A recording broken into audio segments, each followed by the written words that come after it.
तो दर्शकों, अगस्त का महीना जल्दी शुरू होने जा रहा है और देखते देखते हम लगभग आधे साल को कवर कर चुके हैं और अब हम अगस्त के महीने में प्रवेश करेंगे। ये आने वाला महीना हमारे लिए कैसा रहेगा, तो इसलिए हमने मासिक राशि फलदेश की श्रृंखला की हमने शुरुआत कर दी है और आज की इस वीडियो में हम चर्चा करेंगे प्रथम राशि मेष राशि के बारे में, यानी उनके लिए आने वाला अगस्त का महीना कैसा रहेगा, क्या ग्रह गोचर की स्थिति आपके जीवन में प्रभाव डालेगी, किस प्रकार की जीवन में उतार चढ़ाव से गुजरना पड़ सकता है, फिर वो चाहे आपका स्वास्थ्य क्यों रहो, कार्यक्षेत्र का माहौल आपको कैसा देखने को मिलेगा या व्यवसाय में किस प्रकार की उपलब्धियां प्राप्त कर सकते हैं, इसी प्रकार समझेंगे शिक्षा करियर के लिए या प्रेम संबंध के लिए किस प्रकार की संभावनाएं बनेंगी, तो विवाहित दंपति के लिए कैसा रहेगा अगस्त का महीना। साथ ही बताएंगे कुछ उपाय, तो वीडियो के अंत तक आप जरूर बने रहे।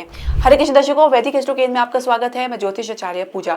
तो मेष राशि वाले अपनी जन्म राशि या लगन के अनुसार देख सकते हैं जो शुरुआत में अगस्त में जो स्थिति बनने जा रही है वो इस प्रकार है। मंगल आपके छठे भाव में गोचर कर रहे हैं और शनि की दृष्टि द्वादश भाव से इन पर पड़ रही है और शनि फिलहाल अभी कह सकते हैं कि द्वादश भाव में गोचर करे तो इनकी दृष्टि आपके द्वितीय भाव में भी पड़ रही।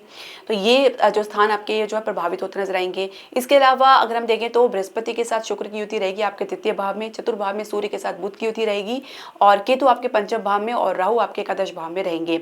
अब इसमें कुछ परिवर्तन देखेंगे, जैसे कि बुध जो है 11 अगस्त को मार्गी होने वाले हैं और सूर्य 12 अगस्त को सिंह राशि में प्रवेश कर जाएंगे, यानी अपनी राशि पंचम भाव में प्रवेश कर जाएंगे। यहाँ पे केतु के साथ इनकी युति रहेगी तो यहाँ पे ग्रहण दोष भी लगेगा। शुक्र 21 अगस्त को जो है कर्क राशि में प्रवेश कर जाएंगे, यानी तृतीय भाव से निकल के चतुर्भाव में आ जाएंगे। तो बुध 30 अगस्त को सिंह राशि में प्रवेश कर जाएंगे, ये भी आपके पंचम भाव में आ जाएंगे। यहाँ पे केतु, सूर्य और बुध की तीनों की युति आपको देखने को मिलेगी। तो ये जो ग्रह गोचर के जो आप देख रहे हैं ये अगस्त के महीने में होगा और इसका प्रभाव आपको अपने जीवन में क्या देखने को मिलेगा। तो शुरुआत करेंगे आपके स्वास्थ्य से। तो मंगल आपके छठे भाव में गोचर कर रहा है और शनि पर दृष्टि पड़ रही है, तो ये थोड़ा सा आपके लिए एक विरोधाभास स्थिति देखने को मिल सकती है। रक्त विकार की समस्या या आंखों से रिलेटेड प्रॉब्लम या कुछ आपको जॉइंट से रिलेटेड प्रॉब्लम या कुछ आपको लो बीपी की समस्या या अन्य बीपी की समस्या देख सकते हैं जिसमें हाई बीपी की समस्या है। इसके अलावा कुछ आपको फोड़े फुंसी या कुछ स्किन इरिटेशन की समस्या देख सकते हैं। साथ ही आप अपने विचारों में थोड़े से उलझे नजर आ सकते हैं। घर परिवार को लेकर मध्य जुलाई के बाद थोड़ा सा असमंजस की स्थिति देखी जा सकती है। हालांकि कुछ आप अपने निर्णय लेने में या डिसीजन लेने में कुछ आपको बाधा देखने को मिल सकती है, लेकिन फिर भी थोड़ा सा आपको अपना साहस बना के चलना होगा। हालांकि बृहस्पति तृतीय भाव में गोचर करें, हिम्मत तो आप बना के रखेंगे ही, लेकिन फिर भी बृहस्पति तृतीय भाव में कंफर्टेबल महसूस नहीं करते हैं। जो आप कहना चाहते हैं, जो अपने आपकी वाणी आपका साथ नहीं दे पाएगी, जो आप व्यक्त करना चाहते हैं उसमें कहीं ना कहीं कुछ आपको कमी देखने को मिल सकती है, क्योंकि शनि की दृष्टि द्वादश भाव से द्वितीय भाव में पड़ेगी जो आपके वाणी का भाव है और कुछ नुकसान खर्चे भी आपको अनावश्यक देखने को मिल सकते हैं। थोड़ी बहुत समस्या आपको देखने को मिलेगी और आपको थोड़ा सावधान भी रहने की आवश्यकता है। हालांकि इतनी बड़ी समस्या आपको देखने को नहीं मिलेगी, समय के अनुसार आप इससे भी बाहर रहेंगे।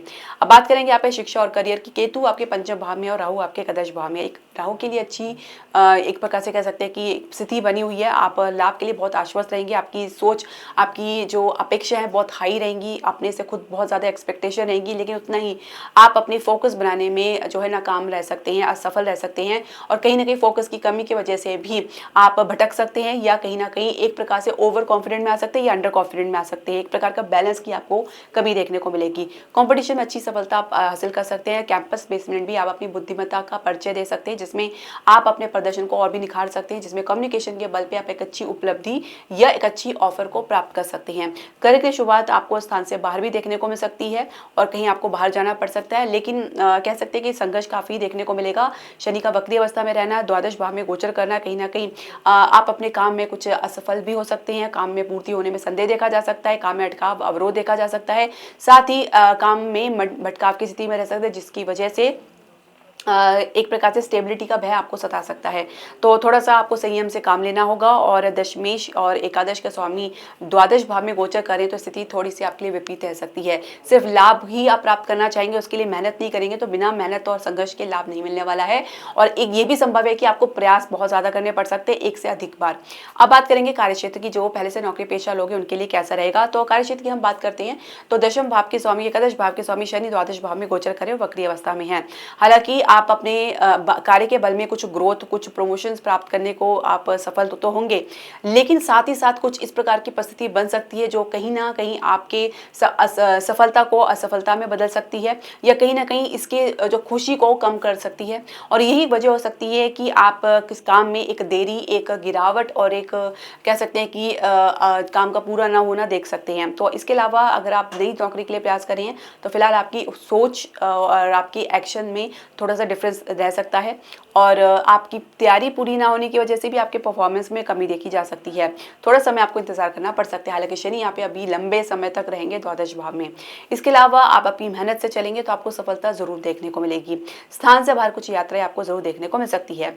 इसके अलावा अगर हम बात करें आपके व्यवसाय की, बिजनेस की, तो सप्तम भाव के स्वामी शुक्र आपके तृतीय भाव में गोचर कर रहे हैं। स्थान से बाहर एक आप अपनी नॉलेज को बढ़ाना चाह रही हैं, अपने अनुभव के आधार पर कुछ आप हासिल करना चाह रहे हैं, तो उसमें एक प्रकार से कह सकते हैं सफलता अच्छी खासी मिलती नजर आ रही है। राहु की दृष्टि आपकी पड़ रही है आपके तृतीय भाव में एकादश भाव से, तो लाभ तो मिलेगा ही, साथ ही कुछ अवरोध के साथ ही आप आगे बढ़ेंगे क्योंकि गुरु चंडाल योग भी बन रहा है।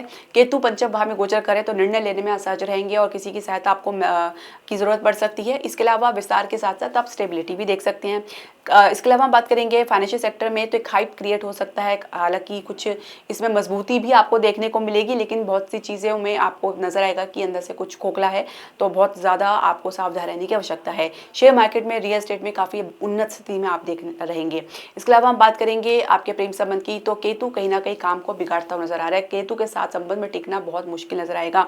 एक प्रकार से एक ट्रांसपेरेंसी की कमी देख सकते हैं, और दूसरी बात आपके अपने लोगों के साथ कारण या मित्रों के कारण कहीं ना कहीं एक विपरीत परिस्थिति बनती हुई नजर आ सकती है। आप किसी की बातों में आके या किसी की आलोचना में आकर या किसी के सजेशन में आके आप कहीं ना कहीं अपने प्रेम संबंध में एक डिस्टेंस खुद ब खुद क्रिएट करते नजर आ सकते हैं।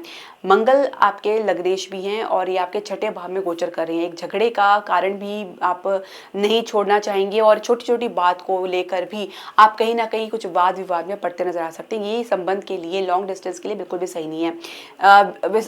आपकी बात करेंगे विवाहित दंपति की, जो उनके लिए कैसा रहेगा, तो देखिए जीवन साथी के साथ एक इमोशनल कनेक्शन, एक इमोशनल बॉन्डिंग महसूस करेंगे।